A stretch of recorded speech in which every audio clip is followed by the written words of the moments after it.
हे गंगा बहे जमुना बहे सरजू बहे तीनों तीरा बेनी बहे। हे कोपी कोपी बोलेली छठिया माता सुनाए सेवक लोगा।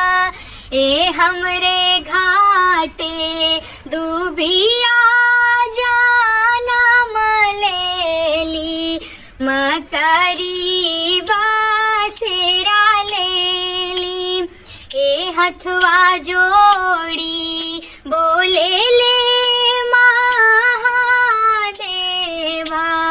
सुनिए छठिया माता।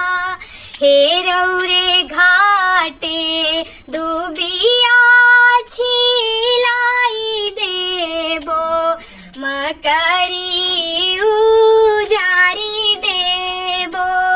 हे रौरे घाटे गोबराली पाई देबो दूध